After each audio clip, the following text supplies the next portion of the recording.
প্রিয় ভাইয়া ও আপুরা, গত ভিডিও ক্লাসে আমরা বিভিন্ন মোলারিটির দ্রবণ প্রস্তুত করতে কি কি ধাপগুলো অনুসরণ করতে হবে সেটা নিয়ে বিস্তারিত আলোচনা করে এসেছিলাম এবং আজকের ভিডিও ক্লাসে আমরা সেই ধাপগুলো আরেকবার দেখে নেব এবং কিভাবে এই সংক্রান্ত গাণিতিক সমস্যাগুলো সমাধান করা যায় সেটা নিয়ে বিস্তারিত আলোচনা করব। আমি তোমাদের সাথে রয়েছে আশিক শাহ। চলো শুরু করা যাক। প্রথমেই আমাদের ধাপ ছিল কি, একটি নির্দিষ্ট আয়তনের আয়তনিক ফ্লাস্ক বাছাই করতে হবে। অর্থাৎ বাজারে যে সকল নির্দিষ্ট আয়তনের আয়তনিক ফ্লাস্ক পাওয়া যায় সেগুলো আমরা বেছে নেব। গত ভিডিও ক্লাসে আমি দেখিয়ে এসেছিলাম যে 25 ml 50 ml হতে শুরু করে প্রায় 100, 250, 500 কিংবা 1000 ml পর্যন্ত আয়তনিক ফ্লাস্ক বাজারে পাওয়া যাচ্ছে। তাহলে আমার যে নির্দিষ্ট আয়তনের দ্রবণটা আমি তৈরি করতে চাই তার কাছাকাছি আয়তনিক ফ্লাস্কটা নিয়েই আমি কাজ করব। ধরো আমার 100 ml এর একটা দ্রবণের প্রয়োজন, সেক্ষেত্রে আমি কি 100 ml এর আয়তনিক ফ্লাস্ককেই সিলেক্ট করব। আবার ধরো আমি 200 ml এর একটা কি দ্রবণ তৈরি করতে চাচ্ছি, সেক্ষেত্রে আমি কাছাকাছি সেটা হচ্ছে 250 ml এর ফ্লাস্কটাকেই কি বেছে নেব। দ্বিতীয় ধাপটা ছিল যে পদার্থের দ্রবণ তৈরি করতে হবে সেই পদার্থের নির্দিষ্ট পরিমাণ ওজন করে নিয়ে আয়তনিক ফ্লাস্কে ঢেলে দিতে হবে। ধরো আমরা সোডিয়াম ক্লোরাইড এর দ্রবণটা প্রস্তুত করতে চাচ্ছি বা সোডিয়াম কার্বনেটের দ্রবণ প্রস্তুত করতে চাচ্ছি, সেখানে আমাদের বলে দেয়া থাকবে যে একটা নির্দিষ্ট ml এর আমি দ্রবণ, ধরো 200 ml এর দ্রবণ প্রস্তুত করতে চাচ্ছি এবং ঘনমাত্রাটা হবে 0.5 মোলার। এটা হতে গেলে আমার সোডিয়াম ক্লোরাইড কতটুকু লাগবে, তার গ্রাম পরিমাণটা কতটুকু হবে সেটা আমাদেরকে ক্যালকুলেশন করে বের করতে হবে। তারপরে সেই অনুযায়ী আমরা কি করব, আমাদের যে ডিজিটাল ব্যালেন্সগুলো রয়েছে কেমিস্ট্রি ল্যাবে সেটা দিয়ে আমরা পরিমাপ করে নেব যে এতটুকু দ্রব্য দিয়ে আমি দ্রবণটাকে প্রস্তুত করতে চাচ্ছি। তৃতীয় ধাপটা ছিল যে আয়তনিক ফ্লাস্কের মধ্যে খানিকটা পানি যোগ করে ঝাঁকিয়ে পদার্থটির দ্রবণ তৈরি করতে হবে। তুমি যখন পদার্থটা ওজন করে ফেললে এরপরে সেটাকে কি আয়তনমেটিক ফ্লাস্কটাতে বা আয়তনিক ফ্লাস্কটাতে ঢেলে নেবে, নিয়ে সেখানে তুমি এবার পরিমাণ মতন পানি যোগ করে সেটাকে ঝাঁকিয়ে নিয়ে আমাদের কাঙ্ক্ষিত যে দ্রবণটা সেটা প্রস্তুত করতে হবে। তাহলে চলো এবার আমরা মূল পড়াটাতে প্রবেশ করি। এখানে বলা হচ্ছে যে কোনো একটা নির্দিষ্ট মোলারিটির এবং আয়তনের যখন আমি দ্রবণ প্রস্তুত করতে চাবো, যেই পদার্থটা আমার লাগবে সেই পদার্থটার ভরটা বা ওজনটা আমি কিভাবে করে নেব সেটা হচ্ছে এই সূত্রটা। তো তাহলে সেই পদার্থটার ভর পরিমাপ করতে গেলে আমার লাগছে দ্রবণের মোলারিটি, যেটা হবে মোলার এককে, মিলিলিটার এককে দ্রবণের আয়তন গুণ দ্রবের গ্রাম আণবিক ভর হোল ডিভাইডেড বাই 1000। তাহলে এদের সকলেরই পরিচয় এখানে দেয়া রয়েছে যে এখানে গ্রাম এককে দ্রবের ভরটা লাগবে, দ্রবণের মোলারিটিটা এটা অবশ্যই কি মোলার এককে হবে, এবং মিলিলিটার এককে দ্রবণের আয়তন ক্যাপিটাল ভি, আর শেষে রয়েছে দ্রবের যে আণবিক ভরটা সেটা হচ্ছে ক্যাপিটাল এম। এটা ধরে নিলে আমরা কি উপরের জিনিসটা পেয়ে যাই। এই সূত্রটাকে সংক্ষেপে আমরা লিখি W is equals to SVM divided by 1000। তাহলে এখানে আমাকে খেয়াল করতে হবে, আমি আবারও বলে দিচ্ছি যে আমি এখানে এককগুলোতে খুব গুরুত্বপূর্ণ ভূমিকা রয়েছে। এস এর এককটা হবে মোলার এককে, অর্থাৎ বাংলায় তোমরা যারা শিখেছো সেখানে আমরা এই যে এভাবে মোলারকে প্রকাশ করে থাকি। ভি এর এককটা হবে কি মিলিলিটার বা ml এককে। মিলিলিটার লেখার সময় সবসময় খেয়াল রাখবে এমটা ছোট হাতের এবং এলটা বড় হাতের। আর এম, এখানে এমটা কি, এমটা হচ্ছে আণবিক ভর, তাই তো? এই আণবিক ভরের যেই এককটা, এটা একক সহ বসালেও হবে, একক না বসালেও কোনো সমস্যা নেই, কারণ আণবিক ভরকেই আমরা যখন গ্রামে প্রকাশ করি সেটা হয়ে যায় গ্রাম আণবিক ভর কিংবা মোল পরিমাণ। আর এই ডব্লিউটা এখানে হতে হবে কি গ্রাম এককে। অর্থাৎ এই মানগুলো এস, ভি এবং এম এর মান তুমি যখন সঠিকভাবে সঠিক একক সহ বসাবে তুমি ডব্লিউ এর মানটা পেয়ে যাবে গ্রাম এককে। আর সূত্রটা আমরা কখন ব্যবহার করি? মোলারিটি বা ঘনমাত্রা সংক্রান্ত সমস্যাগুলো সমাধানের জন্যই কিন্তু আমরা মূলত এই সূত্রটাকে ব্যবহার করে থাকি। এবার ধরো আমরা যদি কোনো একটা ম্যাথ করতে চাই, এই ম্যাথটা করতে গেলে তোমাদের মনে ইতিমধ্যে একটা প্রশ্ন চলে এসেছে যে ভাইয়া একটু আগের পৃষ্ঠায় আপনি যেই আমাদের সূত্রটা দেখালেন যে W is equals to SVM, এই সূত্রটা কিভাবে আসলো এবং এই সূত্রটার প্রয়োগই বা কোথায়? ধরো তুমি একটা নির্দিষ্ট আয়তনের দ্রবণ প্রস্তুত করতে চাচ্ছ, সেটা 250 মিলিলিটার হতে পারে কিংবা 500 মিলিলিটার কিংবা অন্য যে কোনো মিলিলিটার হতে পারে, এবং তার একটা নির্দিষ্ট ঘনমাত্রা থাকতে পারে, সেটা 1 মোলার হতে পারে, 2 মোলার কিংবা 0.5 মোলারও হতে পারে। ধরো যে তুমি 250 মিলিলিটার আয়তনের 0.5 মোলার সোডিয়াম ক্লোরাইড দ্রবণ প্রস্তুত করতে চাচ্ছ, তাহলে তোমার কত গ্রাম সোডিয়াম ক্লোরাইড লাগবে এটা কিন্তু তোমাকে আগেই হিসেব করে নিতে হবে। এরপরে তুমি সেই নির্দিষ্ট পরিমাণ সোডিয়াম ক্লোরাইড কি ডিজিটাল ব্যালেন্সের সাহায্যে পরিমাপ করে নেবে। তাহলে আমি যদি একটু আগের সূত্রটাকে প্রমাণ করিয়ে দেখাতে চাই, তাহলে আমি ধরে নিলাম যে ভি মিলিলিটার আয়তনের এস মোলার সোডিয়াম ক্লোরাইড দ্রবণ আমি প্রস্তুত করতে চাচ্ছি, তাহলে কত গ্রাম সোডিয়াম ক্লোরাইড লাগবে। তাহলে খেয়াল করে দেখো আমাদের এখানে কি কি রয়েছে। আমাদের দেয়া আছে যে দ্রবণের আয়তনটা ভি মিলিলিটার, দ্রবণের মোলারিটিটা এস মোলার, এবং সোডিয়াম ক্লোরাইডের আণবিক ভরটাকে আমি ধরে নিচ্ছি ক্যাপিটাল এম। তার মানে 1 মোল সোডিয়াম ক্লোরাইড মানেই হচ্ছে কি এম গ্রাম সোডিয়াম ক্লোরাইড। এবার এখানে সূত্রটা প্রতিপাদনটা শুরু করার আগে একটা সূত্র সম্পর্কে তোমাদের ধারণা দেই, সেটা হচ্ছে যে মোল সংখ্যা ইজ ইকুয়ালস টু আয়তন গুণ ঘনমাত্রা। এই সূত্রটা অর্থাৎ কোনো একটা পদার্থের মোল সংখ্যা হবে সেই পদার্থের আয়তন এবং ঘনমাত্রার গুণফলের সমান। কিরকম ভাবে একটু খেয়াল করে দেখো, আমি যদি কোনো একটা দ্রবণের আয়তনকে 1 লিটার বলি এবং তার ঘনমাত্রাটাকে যদি বলি 1 মোলার, 1 মোলার মানে কি মূলত 1 মোলার মানে হচ্ছে 1 মোল পার লিটার। আমি এর আগের ক্লাসে দেখে এসেছিলাম যে মোলার মানে হচ্ছে কি মোল পার লিটার, যেখানে মোলারিটির এককটা দেখে এসেছিলাম। তাহলে এটা যদি আমি হিসেব করি তাহলে এই লিটার এককটা কেটে যায়, থাকে এখানে কত 1 মোল। তাহলে উপরের সূত্রে কি ঘটনা দাঁড়াচ্ছে যে 1 মোল যদি কোনো একটা পদার্থ হয় সেক্ষেত্রে তার আয়তন এদিকে 1 লিটার আর তার এখানে ঘনমাত্রাটা 1 মোলার বা 1 মোল পার লিটার।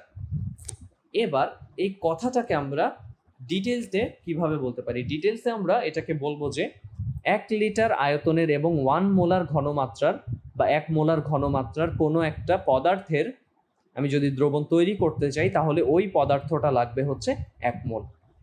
তাহলে আমরা দেখলাম যে 1 × 1 = কত 1। আমি ভাষাটা আবার বলছি যে 1 লিটার আয়তনের 1 মোলার ঘনমাত্রার, ধরো সোডিয়াম ক্লোরাইডেরই আমি যদি একটা দ্রবণ বানাতে চাই তাহলে আমার সোডিয়াম ক্লোরাইড লাগবে হচ্ছে 1 মোল।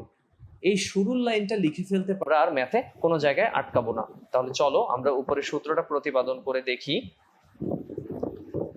খেয়াল করে দেখো, একটু আগে যে কথাটা বলছিলাম যে 1 লিটার বা 1000 মিলিলিটার বা মিলি এবং 1 মোলার দ্রবণ প্রস্তুত করতে আমার সোডিয়াম ক্লোরাইড প্রয়োজন কতটুকু 1 মোল। একটু আগে সূত্রটা অনুযায়ী যে মোল সংখ্যা = আয়তন গুণ ঘনমাত্রা। তাহলে 1 মোল সোডিয়াম ক্লোরাইড মানে তুমি আবার ডান পাশে লিখেছো যে m গ্রাম সোডিয়াম ক্লোরাইড। তাহলে ভাষাটা আরেকবার লক্ষ্য করো যে 1 লিটার 1 মোলার দ্রবণ প্রস্তুত করতে সোডিয়াম ক্লোরাইড প্রয়োজন হচ্ছে 1 মোল, এর মানে হচ্ছে m গ্রাম। কিন্তু আমার তো 1 লিটার বা 1000 মিলি লাগবে না, আমার লাগবে কত v মিলিলিটার। তাহলে পরের লাইনে আমরা ঐকিক নিয়মে করে দিলাম যে v মিলিলিটার 1 মোলার দ্রবণ প্রস্তুত করতে সোডিয়াম ক্লোরাইড লাগবে m × v / 1000। আমরা ঐকিক নিয়ম সবাই করে এসেছি যে 1000 মিলি 1 মোলারের জন্য ছিল m গ্রাম, তাহলে v মিলি 1 মোলারের জন্য কত হবে, এই m এর নিচে 1000টা চলে এসেছে আর এই v দিয়ে গুণ হয়ে যাচ্ছে। এটা ঐকিক নিয়ম, এটা নিয়ে আমি আর কথা বাড়াচ্ছি না। কিন্তু আমার তো 1 মোলার দ্রবণেরও প্রয়োজন নেই, আমার রয়েছে কতটুকু s মোলার দ্রবণের প্রয়োজন রয়েছে। তাহলে পরের লাইনে আবার ঐকিক নিয়ম যে আগের লাইনে ছিল v মিলি 1 মোলার দ্রবণ প্রস্তুত করতে সোডিয়াম ক্লোরাইড কতটুকু লাগছে সেটা, এবার v মিলি s মোলার দ্রবণ প্রস্তুত করতে সোডিয়াম ক্লোরাইড কতটুকু প্রয়োজন, উপরের এই ভ্যালুটার সাথে এবার কি s গুণ হয়ে যাবে। তাহলে আমার কাঙ্ক্ষিত v মিলি s মোলার দ্রবণ প্রস্তুত করতে সোডিয়াম ক্লোরাইড লাগছে mvs / 1000 গ্রাম। এইটাই এই সূত্রটা না, খেয়াল করে দেখো তো, এই যে mvs আমি উল্টা করে লিখে ফেললাম এখানে যেহেতু তারা গুণ অবস্থায় রয়েছে, svm / 1000। তাহলে দেখো তোমরা খুব সহজেই বুঝতে পারলে যে কিভাবে আমরা এই সূত্রটাকে প্রতিপাদন করতে পারলাম। এই যে এই সূত্রটা যদি আরো বড়ভাবে আমি প্রকাশ করতে চাই, তবে একটা কথা সবসময় খেয়াল রাখবে যে সূত্রটা প্রয়োগ করতে তুমি তখনই সঠিকভাবে প্রয়োগ করতে পারবে যখন তুমি এককগুলো ঠিক রাখবে। এখানে এস এর একক হবে মোলার বা মোলারিটিতে, ভি এর এককটা হবে মানে দ্রবণের আয়তনটা হবে মিলিলিটারে বা এমএল এ। এই জন্যই দেখো আমি শুরুতে 1 লিটারের পরিবর্তে 1000 মিলিলিটার লিখে নিয়েছি। আর এমটা কি? এমটা হচ্ছে আমাদের আণবিক ভর, ওই পদার্থটার আণবিক ভর যে পদার্থের দ্রবণ প্রস্তুত করতে চাচ্ছি। আণবিক ভর বলতে পারো কিংবা গ্রাম আণবিক ভরও বলতে পারো। তাহলে এটা তো গেল সূত্রের প্রতিপাদনটা। এবার আমরা চলো একটা ম্যাথ করে ফেলি। এই যে দেখো প্রশ্নটাতে এবার বলা হচ্ছে যে 250 মিলিলিটার আয়তনিক ফ্লাস্কে 0.2 মোলার সোডিয়াম ক্লোরাইড দ্রবণ কিভাবে প্রস্তুত করবে। এখানে দ্রবণের ঘনমাত্রা বলে দিল, আমাদের কিন্তু দ্রবণের আয়তনটা বলে দেয়নি, বরং এখানে আয়তনিক ফ্লাস্কের আয়তনটা বলে দিয়েছে। সেটা কত? 250 মিলিলিটার। এই ক্ষেত্রগুলোতে তুমি যখন দেখতে পাবে যে আয়তনিক ফ্লাস্কেরই একটা নির্দিষ্ট আয়তন দিয়ে দিয়েছে, ওই আয়তনটাকেই তুমি দ্রবণের আয়তন ধরে ম্যাপটা করবে। কারণ আমরা জানি যে 250 ml এর আয়তনিক ফ্লাস্কে সর্বোচ্চ 250 ml এরই দ্রবণ আমি বানাতে পারবো, এবং এইভাবেই আমরা ম্যাথগুলো করব। আবার ধরো কখনো বলে দিচ্ছে যে 100 ml আয়তনিক ফ্লাস্কে, সেক্ষেত্রে আমরা দ্রবণের আয়তনটাকেও 100 ml ধরে ফেলবো। তাহলে আমাদের এখানে কি কি দেয়া আছে আমরা প্রথমে লিখে ফেলি। দ্রবণের আয়তন ক্যাপিটাল ভি রয়েছে 250 ml, দ্রবণের মোলারিটি রয়েছে S = 0.2 মোলার। তাহলে এখানে তুমি বাংলায়ও মোলারটা লিখতে পারো, আবার ইংরেজিতেও ক্যাপিটাল এম দিয়ে মোলার প্রকাশ করা হয়। এরপরে সোডিয়াম ক্লোরাইডের আণবিক ভর, এখানে সোডিয়াম পরমাণু এবং ক্লোরিন পরমাণু রয়েছে একটি একটি করে। আমরা জানি সোডিয়ামের পারমাণবিক ভর হচ্ছে 23 এবং ক্লোরিনের পারমাণবিক ভর হচ্ছে 35.5। তাহলে যোগ করলে দাঁড়াচ্ছে 58.5। এটা হচ্ছে সোডিয়ামের আণবিক ভর। তাহলে 1 মোল সোডিয়াম ক্লোরাইড মানে কত? সোডিয়াম ক্লোরাইডের আণবিক ভর, তাহলে 1 মোল সোডিয়াম ক্লোরাইডের আণবিক যেই পরিমাণটা সেটা কত? 58.5 গ্রাম। এবার আমরা ডিরেক্ট ম্যাথে চলে যাব। তাহলে ম্যাথে গেলে আমাদের সেই শুরুর কথাটা মনে রাখতে হবে যে 1 লিটার দ্রবণ এবং 1 মোলার ঘনমাত্রার দ্রবণ প্রস্তুত করতে ওই পদার্থটার কতটুকু লাগবে? 1 মোল লাগবে। এই শুরুর লাইনটা লিখে ফেলতে পারলে তুমি আর ম্যাথে কোথাও আটকাবে না। তাহলে দেখো আমি লিখেছি যে 1 লিটার বা 1000 মিলিলিটার 1 মোলার দ্রবণ প্রস্তুত করতে আমার সোডিয়াম ক্লোরাইড লাগছে 1 মোল। আর তুমি এখানেই দেখাচ্ছ যে 1 মোল সোডিয়াম ক্লোরাইড মানে কত গ্রাম? 58.5 গ্রাম। কিন্তু আমার লাগবে কি 1000 মিলি লাগবে না, আমার লাগবে 250 মিলি। তাহলে 250 মিলি 1 মোলার দ্রবণ প্রস্তুত করতে ঐকিক নিয়মে লাগছে এত গ্রাম সোডিয়াম ক্লোরাইড, এবং 250 মিলি 0.2 মোলার, কারণ আমাকে প্রশ্নে বলে দিয়েছে 250 মিলি 0.2 মোলার সোডিয়াম ক্লোরাইড দ্রবণ প্রস্তুত করতে আমার সোডিয়াম ক্লোরাইড লাগছে কত? ঠিক এর আগের মতনই সূত্র প্রতিপাদনটা যেভাবে করেছি ওইভাবেই দেখালাম, এবং রেজাল্টটা আসছে কত? 2.925 গ্রাম সোডিয়াম ক্লোরাইড লাগবে আমার, যদি আমি 250 ml আয়তনিক ফ্লাস্কে 0.2 মোলার সোডিয়াম ক্লোরাইড দ্রবণ প্রস্তুত করতে চাই। এবার আমাকে বলা হয়েছে প্রশ্নে যে কিভাবে তুমি প্রস্তুত করবে। আমাকে কিন্তু এটা বলে দেয়নি যে সোডিয়াম ক্লোরাইডের ভর কত সেটা বের করো। তাহলে এটা শুধুমাত্র আমরা এই প্রবলেমটার একটা অংশ করলাম, যেখানে আমরা কাঙ্ক্ষিত সোডিয়াম ক্লোরাইডের ভরটা বের করে ফেললাম। এবার আমাকে তো দ্রবণটা বানাতে হবে। আমি কিভাবে বানাবো? প্রথমেই আমি 250 মিলিলিটার একটা আয়তনিক ফ্লাস্ক নেব, সেখানে এই যেই ভরটা বের করলাম 2.925, সেই ভরের সোডিয়াম ক্লোরাইড আমি সেখানে ঢেলে দেব বা যোগ করব। তারপরে আমি সেখানে পানি যোগ করব। পানি যোগ করে আয়তনিক ফ্লাস্কের দ্রবণের আয়তনটাকে আমি 250 মিলিলিটার করব। তাহলেই আমার কি কাঙ্ক্ষিত 0.2 মোলার দ্রবণটা প্রস্তুত হয়ে যাবে। এখন এই জিনিসটাকে আমরা যদি একটু ছবি দিয়ে দেখতে চাই, তাহলে জিনিসটা হবে কিছুটা এরকম, যে এখানে আয়তনিক ফ্লাস্কটা রয়েছে, এখানে তুমি কি প্রথমে এই নির্দিষ্ট পরিমাণের সোডিয়াম ক্লোরাইডটা যোগ করলে বা ঢেলে দিলে। এবার তোমার কাজ কি? এবার তোমার কাজ হচ্ছে পানি যোগ করা, কারণ তুমি একটা দ্রবণ প্রস্তুত করতে চাচ্ছ। এখানে দ্রবটা হচ্ছে সোডিয়াম ক্লোরাইড আর দ্রাবকটা হচ্ছে পানি, এদের দুজনের সমন্বয়ে তুমি পাবে সোডিয়াম ক্লোরাইডের দ্রবণ। তাহলে এখানে ওয়াশ বোতলের সাহায্যে, আমি গত ক্লাসেও দেখিয়েছিলাম যে ওয়াশ বোতলের এই জায়গাটাতে চাপ দিলে এই নলটা দিয়ে পানি এসে এখানে পড়বে। তাহলে তুমি কিছু পানি যোগ করলে, যেটা হচ্ছে পরবর্তী চিত্রটাতে দেখাচ্ছি। এবার তুমি ঝাঁকিয়ে নেবে। তুমি এখনো ঝাঁকাতে পারো, আবার শেষে গিয়ে ঝাঁকাতে পারো, কিন্তু শেষে গিয়ে আসলে অনেকটা দ্রবণ হয়ে যায়, তো ঝাঁকাতে কিছুটা কষ্ট হতে পারে। তো এখানে কিছু প্রায় অর্ধেকের মতন তুমি পানি দেওয়ার পরে দ্রবণটাকে একবার ঝাঁকিয়ে নেবে বা কয়েকবার ঝাঁকিয়ে নিতে পারো। এতে করে কি সোডিয়াম ক্লোরাইডটা পানির মধ্যে দ্রবীভূত হয়ে যাবে। এরপরে বাকি পানিটুকু যোগ করার সময় তুমি খুবই সাবধানে ফোটায় ফোটায় ওয়াশ বোতল দিয়ে পানিটা যোগ করবে, এবং খেয়াল করবে যে এই দাগ অতিক্রম যাতে কোনোভাবেই না করে, কারণ আমি গত ভিডিও ক্লাসে দেখে এসেছিলাম যে এই দাগটা, এই ক্যালিব্রেশন মার্কটা মূলত কেন দেয়া হয় আয়তনিক ফ্লাস্কে।